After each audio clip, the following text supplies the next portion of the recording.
Hello दोस्तों, आज मैं आपके लिए हिंदी व्याकरण की एक छोटी सी वीडियो लेकर आई हूँ जो डीएसएसबी, केवीएस, एस्टेट, यूपीएसआई व सभी परीक्षाओं के लिए अनिवार्य है। प्लीज मेरी वीडियो को लाइक, शेयर एंड सब्सक्राइब करना ना भूलें। तो आज हम हिंदी व्याकरण का एक छोटा सा टॉपिक पढ़ेंगे, हिंदी की वर्ण व्यवस्था।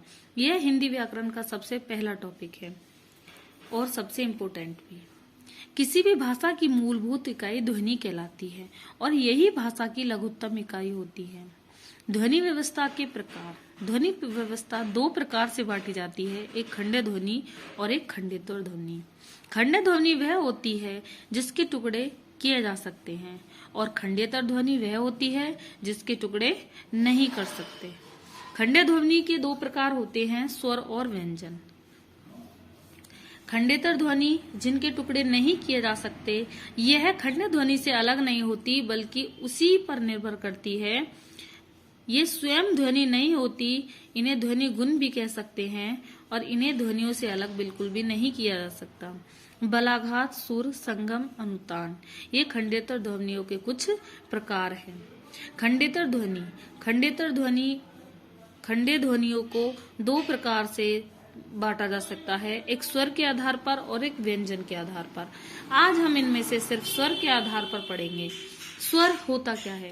स्वर वह होते हैं जो बिना किसी की सहायता से बोले जाएं और यह 11 होते हैं।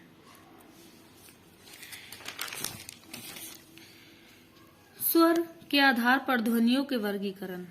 स्वर के आधार पर ये 11 होते हैं, जैसे कि ए, आ, ई, उ, रे, ए, ओ और औ।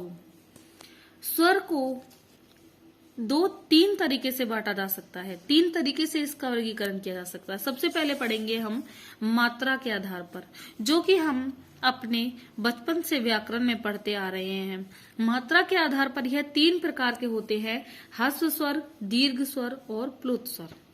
ह्रस्व स्वर उन्हें कहा जाता है जब स्वरों के उच्चारण में कम समय लगता है, तब ये ह्रस्व स्वर कहलाते हैं।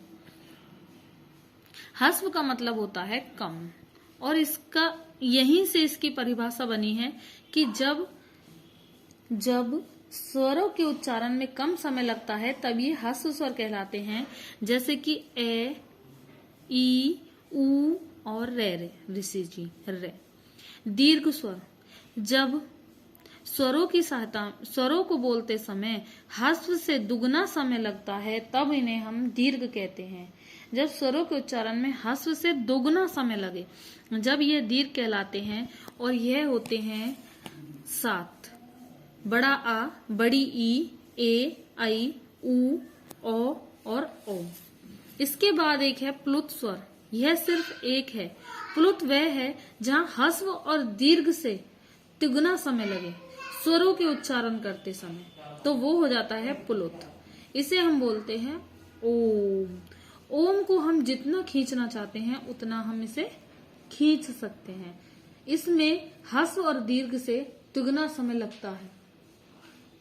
इसके बाद में अब हम पढ़ेंगे स्वरों के ओष्ठों के आधार पर। ओष्ठों के आधार पर ये दो प्रकार के होते हैं, अव्रतमुखी और व्रतमुखी। ओष्ठों की स्थिति के अनुसार अव्रतमुखी और व्रतमुखी। व्रतमुखी क्या होता है? जब मुंह पूरा खुलता है। अव्रतमुखी क्या होता है? व्रतमुखी जब होता है जब हमारे जो ओष्ठ हैं वो गोल हो जाते हैं। अव्रतमुखी जब होता है जब हमारा मुंह पूरा की पूरा खुल जाता है या बंद हो जाता है। जैसे व्रतमुखी उ, ओ, ओ। अव्रतमुखी ए, आ, ई, ए, ओ। तो आप याद रखेंगे अव्रतमुखी और व्रतमुखी। ओष्ठों की स्थिति के अनुसार ये दो प्रकार से होते हैं, अव्रत और व्रतमुखी। व्रतमुखी जब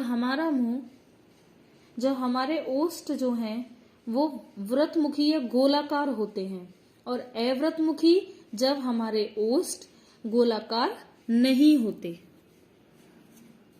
इसके बाद आते हैं हमारे जीवा के आधार पर। जीवा के दो आधार पर स्वरों को बांटा जाता है, एक ऊपर उठाने के आधार पर और एक इनकी ऊंचाई के आधार पर। जीवा को ऊपर उठाने के आधार पर, मतलब जीव का हमारा आगे वाला भाग, बीच का भाग और हमारा पीछे वाला भाग, इसे 3 भागों में जब बांट लिया जाता है, जब हम ई ए बोलते हैं तो हमारा आगे वाला जो भाग है वो हरकत करता है। मध्य स्वर, जब हम आ बोलते हैं तो हमारा जो जीव का बीच का भाग है वो कुछ हरकत करता है। और पश्चय स्वर ऊ ओ और आ, जब हमारे ऊ ओ स्वरों को बोला जाता है तो हमारे जीव का जो पश्चय स्वर है वो कुछ हरकत करता है, पश्चय जो भाग है। इसके बाद है जीवा की ऊंचाई के अनुसार। जीवा की ऊंचाई के अनुसार मतलब जीव जो है हमारी, उससे मुंह कितना ऊंचा जा रहा है, कितना जीव के पास आ रहा है। सबसे पहले इसमें पढ़ते हैं हम विव्रत।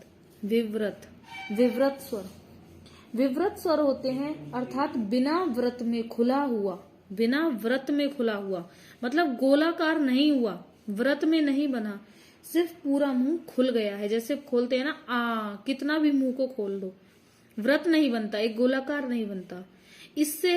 इससे आगे हम पढ़ते हैं अर्धविव्रत स्वर, जब हमारा आधा मुंह खुलता है। जब हमारा पूरा मुंह खुलता है तो आ बनता है, आ। जब हमारा अर्धविव्रत स्वर खुलता है ए ओ ऊ और ओ, इन स्वरों को बोलते समय हमारा आधा मुंह खुलता है। तो ये होते हैं जीवा की ऊंचाई के अनुसार। अर्धविव्रत स्वर कौन से होते हैं? ए ओ ऊ और ओ। अब है संवृत स्वर, संवृत और अर्ध संवृत स्वर। सॉरी, संवृत स्वर वो होते हैं जिनमें हमारा मुंह इन स्वरों को बोलते समय बिल्कुल भी नहीं खुलता, मुख द्वार लगभग बंद रहता है, जैसे ई ऊ संवृत। अर्ध संवृत वो होते हैं जिनमें हमारा मुख द्वार थोड़ा सा खुलता है, जैसे ए और ओ। तो जीवा की ऊंचाई के आधार पर इन्हें 4 प्रकार से बांटा जाता है, विव्रत और अर्धविव्रत, संवृत और अर्ध संवृत। जीवा के ऊपर उठने के आधार पर 3 भाग से बांटा जाता है, अग्र स्वर, मध्य स्वर और पश्चय स्वर। और ओष्ठों के आधार पर इन्हें 2 प्रकार से बांटा जाता है, अव्रतमुखी, व्रतमुखी। फिर है मात्रा के आधार पर इन्हें 3 प्रकार से बांटा जाता है, ह्रस्व, दीर्घ और प्लुत। इसके बाद है स्वर तंत्रिका की स्थिति के आधार पर। स्वर तंत्रिका की स्थिति के आधार पर स्वरों को 2 प्रकार से तो बांटा जाता है, घोष और अघोष। लेकिन ये एक अपवाद है कि सभी स्वर घोष होते हैं, अघोष इनमें से कोई भी नहीं होता। तो आज की वीडियो में हम सिर्फ स्वर के बारे में पढ़ेंगे और इसके बाद हम व्यंजन पढ़ेंगे। अगर आपको मेरी वीडियो पसंद आती है तो प्लीज लाइक, शेयर और सब्सक्राइब करें और प्लीज कमेंट करना ना भूलें।